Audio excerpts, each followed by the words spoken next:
think the Derry Championship has been brilliant this year. I think the format of it, I think the way the teams have come in and the way the draw is paired up, I think it's been a very, very good championship. And look, there's been a few twists so far and you just wouldn't rule out another twist in the tail.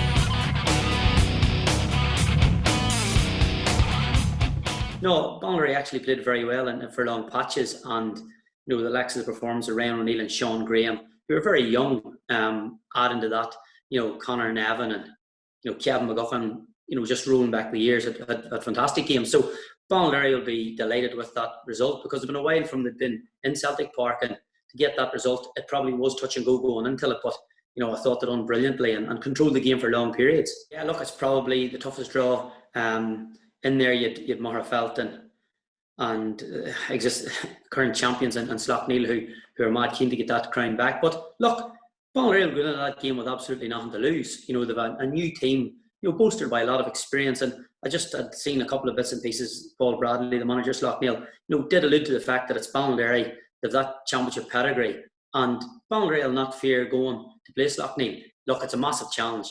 Shane McGuigan has scored 440 in the championship, and he's probably been the outstanding club forward in Derry, over the last year or two. So it's a huge challenge. But look, it's one that Ballinderry will relish, because at the start of the year, I suppose we maybe didn't expect, this young Ballinderry team to do just as well as they've done, because they were in the group of death, with Glen and MAGHERAFELT, and it was very, very difficult, and they couldn't really build momentum because there was no league games. But to be fair to James Conway and Neil Conway and Mickey C, they have done a great job with that team, and there's now, you can see that wee bit of confidence going back into them. So look, it's a huge challenge, but it's one that I think Ballinderry will relish.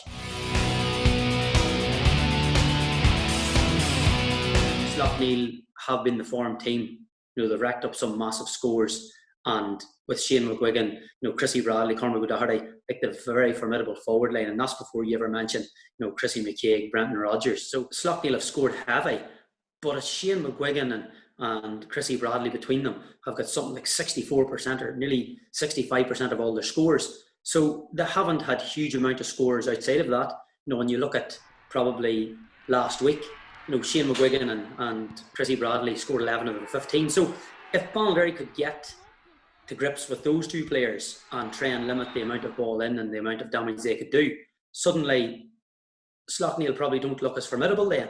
But with the pace that they carry all over the place, Padraig Cassidy coming and breaking lines, and Patsy Bradley's been rolling back the years and playing brilliantly as well.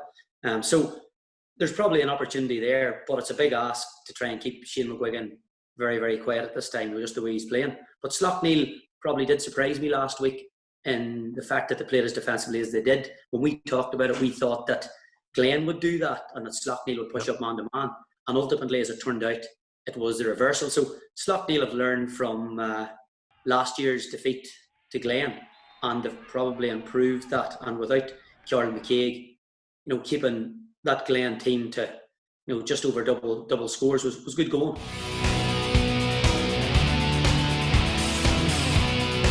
MAGHERAFELT, while they've been grinding out results, they probably haven't been as good as they were last year. They've probably learned from it. 111 against Swatra. I suppose the one benefit is that Shane Heverin seems to have come into a wee bit of form. I've seen him a couple of times early on, and he hadn't just hit the heights of last year. And the other thing is that Conor Kearns, most teams that have played MAGHERAFELT now have learned from last year. That Conor Kearns was basically running the show, whereas now almost every team has put a man on him. And when Conor Kearns, his influence has been curbed in games, MAGHERAFELT have struggled. Their forward line just hasn't been functioning brilliantly. They scored 111, but Emmett McGuckin's only really been getting a point a game. And Conor McCluskey's been getting a point, but they probably haven't had the opportunities to get big scores in. And I think the LOUP will probably keep it very tight, and it'll be a game that they'll really fancy. And they have that championship tradition as well, and they'll have no fear of MAGHERAFELT.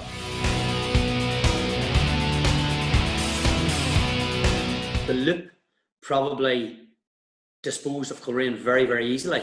Given that Coleraine are a team that had won a couple of championships, and yes, we're down a few men, but the fact that the LOUP were 5 points down and run out 5 or 6 point winners, was a big swing. So they'll take massive confidence for that going in, and they'll have no fear of MAGHERAFELT whether they're county champions or not. The one thing the LOUP have is the LOUP of Terence O'Brien and players like that have huge engines, Paddy Coney.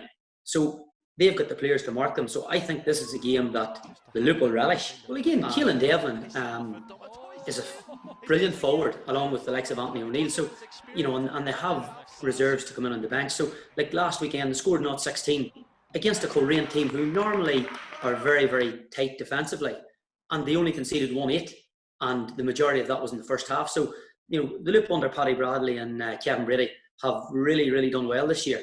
But I think it'll be a case that they would have to be very, very good at the back, because MAGHERAFELT won't ship 16 points this week.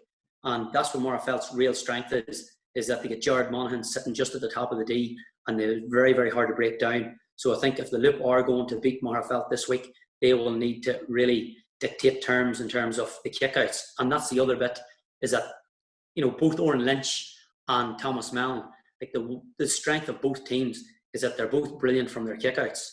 And whichever team can get on top of that, you know, will go a long way. But I think MAGHERAFELT just could edge that one.